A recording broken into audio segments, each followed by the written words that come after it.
அஸ்ஸலாமு அலைக்கும் வரஹ்மத்துல்லாஹி வபரகாத்துஹு. அல்ஹம்துலில்லாஹி ரப்பில் ஆலமீன். அஸ்ஸலாத்து வஸ்ஸலாமு அலா ரசூலில் அமீன் வ அலா ஆலிஹி வஸ்ஹபிஹி அஜ்மஈன். அம்மா பஅத். ரப்பி ஷ்ரஹ் லி ஸத்ரி வ யஸ்ஸிர் லி அம்ரி வஹ்லுல் உக்தத்தம் மின் லிசானி யஃப்கஹு கவ்லி. ரப்பி யஸ்ஸிர் வ லா துஅஸ்ஸிர். இன் உரீது இல்லல் இஸ்லாஹ மஸ்ததஅது மா தௌஃபீக் இல்லா பில்லாஹ் அலைஹி தவக்கல். அளவில்லா கருணையாளன் நிகரில்லா அன்புடையவன் அல்லாஹ்வின் பெயரை கொண்டு ஆரம்பிக்கிறேன். அன்புக்குரிய எனது சகோதர சகோதரிகளே, தாய்மார்களே, அல்லாஹ்வின் தூதர் ஸல்லல்லாஹு அலைஹி வஸல்லம் அவர்கள் சமுதாயத்திலே நலிந்தவர்களாக, அதாவது நோயுற்றவர்களாக, பலவீனர்களாக இருக்கக்கூடிய, குறைபாடுள்ளவர்களாக இருக்கக்கூடிய மக்களிடத்தில் எப்படி நடந்து கொண்டார்கள்? கண் தெரியாதவர்கள் அல்லது கால் முடமானவர்கள், ஊனமுற்றவர்கள், இப்படி பலதரப்பட்ட மக்கள் இருந்திருக்கிறார்கள்வா, அந்த மக்களிடத்தில் நபி ஸல்லல்லாஹு அலைஹி வஸல்லம் எப்படி நடந்து கொண்டிருக்கிறார்கள், எப்படி நடக்க வேண்டும் என்று நமக்கு வழிகாட்டி இருக்கிறார்கள் என்கிற செய்திகளை குறித்து நாம் அறிந்து கொண்டிருக்கிறோம். அதன் அடிப்படையில் ஒருவருக்கு இயலாமை இருந்து கொண்டிருக்கிறது, நோயிற்றிருக்கிறார்கள் என்று சொன்னால் அந்த மக்களுக்காக வேண்டி பிரார்த்திப்பது என்பது அல்லாஹ்வின் தூதர் ஸல்லல்லாஹு அலைஹி வஸல்லம் வழிமுறை. அன்னை ஆயிஷா ரலியல்லாஹு அவர்கள் சொல்கிறார்கள், நபி ஸல்லல்லாஹு அலைஹி வஸல்லம் இடத்துல ஒரு நோயாளி வந்தால் அல்லது நபி ஸல்லல்லாஹு அலைஹி வஸல்லம் அவர்கள் நோயாளி இடத்தில் சென்றால், இரண்டு நேரங்களிலும் நபி ஸல்லல்லாஹு அவர்கள் நோயாளியை சந்திப்பதற்காக வேண்டியும் நலம் விசாரிப்பதற்காக வேண்டியும் செல்வார்கள். அதே போன்று நபி ஸல்லல்லாஹு அலைஹி வஸல்லம் இடத்திலே சில நோயாளிகள் அழைத்து வரப்படவும் செய்வார்கள். அப்படி இருக்கிற போது அல்லாஹ்வின் தூதர் ஸல்லல்லாஹு அலைஹி வஸல்லம் அவர்கள் அவர்களுக்காக வேண்டி பிரார்த்திக்கக்கூடியவர்களாக இருந்திருக்கிறார்கள். அத்ஹபில் பஅஸ் ரப்பின் நாஸ், மனிதர்களின் இரட்சகனே, இந்த சோதனையை நீ அகற்றுவாயாக. இஷ்ஃபி வ அன்த ஷாஃபி, நோயை நீ குணப்படுத்து, நீதான் நிவாரணம் அளிக்கக்கூடியவன். லா ஷிஃபா இல்லா ஷிஃபாவுக்க, உன்னுடைய நிவாரணம் அன்றி வேறு எந்த ஒரு நிவாரணமும் இல்லை. ஷிஃபா லா யுகாதிர் சக்மா, நோயை முற்றிலும் ஒடித்து விடுகின்ற அளவுக்கு நீ பரிபூர்ணமான நிவாரணத்தை வழங்கி விடு என்று அல்லாஹ்வின் தூதர் ஸல்லல்லாஹு அலைஹி வஸல்லம் அவர்கள் பிரார்த்திக்கக்கூடியவர்களாக இருந்திருக்கிறார்கள். அப்போ நாம் நோயுற்றவர்களை, பலவீனர்களை, அதாவது இயலாதவர்களை நாம் சந்திக்கிற போது அவர்களுக்காண்டி அல்லாஹ்விடத்தில் இது போன்று பிரார்த்திக்க கடமைப்பட்டிருக்கிறோம் என்பதை நபி ஸல்லல்லாஹு அலைஹி வஸல்லம் நமக்கு கற்றுத்தந்திருக்கிறார்கள். அதே போன்று ஒரு முறை நபி ஸல்லல்லாஹு அலைஹி வஸல்லம் காலகட்டத்தில் ஒரு பெண்மணி, இந்த செய்தி இப்னு அப்பாஸ் ரலியல்லாஹு அன்ஹு சொல்கிறார்கள், அத்தா பின் அபி ரபாஹ் என்று சொல்லக்கூடிய தாபீனிடத்தில் சொல்கிறார்கள், சொர்க்கவாசியைச் சேர்ந்த ஒரு பெண்ணை குறித்து நான் உங்களுக்கு அறிவிக்கட்டுமா என்று சொல்லிவிட்டு ஒரு பெண்மணியை அவர்கள் சுட்டி காட்டுகிறார்கள். கருப்பு நிறத்துடைய ஒரு பெண்மணி.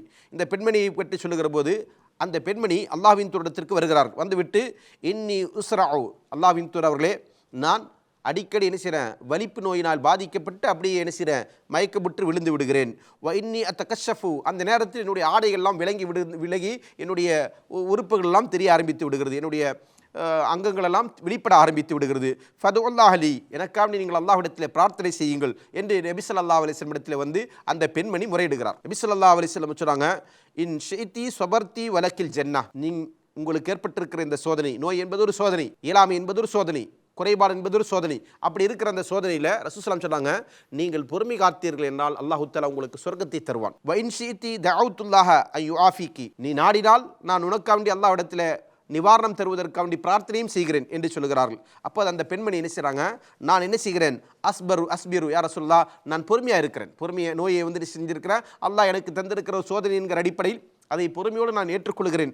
ஆனால் அதே நேரத்தில் என்னுடைய ஆடைகள் விலகாமல் இருக்க வேண்டும், அதற்காக நீங்கள் என்னற்காக வேண்டிய அல்லாஹ்விடத்தில் பிரார்த்தனை செய்யுங்கள் என்று சொல்கிறார்கள். ஏனென்றால் தன்னுடைய மானம் பாதுகாக்கப்பட வேண்டும், தன்னுடைய கண்ணியம் பாதுகாக்கப்பட வேண்டும், தன்னுடைய அவுரத்துகள், மறைவிடங்கள் வெளியே தெரிந்துவிடக்கூடாது, அந்நியர்கள் பார்த்து விடக்கூடாது என்கிற அக்கறையோடு அந்த பெண்மணி என்ன செய்கிறாங்க, அதிலிருந்து மட்டும் தனக்கு பாதுகாப்பு வழங்கப்படும்படி அல்லாஹ்விடத்தில் நீங்கள் பிரார்த்தனை செய்யுங்கள் என்று சொல்கிறார்கள். அல்லாஹ்வின் தூதர் ஸல்லல்லாஹு அலைஹி வஸல்லம் அவர்கள் அதற்காக வேண்டிய அந்த பெண்ணிற்காக வேண்டி என்ன செஞ்சாங்க, பிரார்த்திக்கிறாங்க. அப்படி பிரார்த்தித்ததற்கு பிறகு அந்த பெண்மணிக்கு அதுபோன்று நோய் ஏற்படுகிற போது என்ன செய்யறதில்ல, அந்த பெண்ணின் ஆடைகள் விலகாமல் இருந்திருக்கிறது. இதை அறிவிக்கக்கூடிய சில தாபீன்கள் என்ன செய்கிறாங்க, இந்த செய்தியும் சேர்த்து சொல்லுகிறார்கள். அப்போ இந்த அடிப்படையில் நபி ஸல்லல்லாஹு அலைஹி வஸல்லம் இடத்தில் அந்த பெண்மணி என்ன செய்கிறாங்க, தன்னுடைய பலவீனத்தை எடுத்து சொல்லி அதற்காக வேண்டி பிரார்த்திக்குமாறு கேட்டார்கள். அல்லாஹ்வின் தூதர் அவர்கள் அவர்களுக்காக வேண்டி தேவையான பிரார்த்தனையை வழங்கி இருக்கிறார்கள். இப்போ நோயாளிகளை சந்திக்கிற போது, இயலாதவர்களை சந்திக்கிற போது அவர்களுக்காக வேண்டி பிரார்த்தனை செய்வது என்பது அல்லாஹ்வின் தூதர் ஸல்லல்லாஹு அலைஹி வஸல்லம் நமக்கு காட்டி தந்திருக்கின்ற ஒரு வழிமுறை.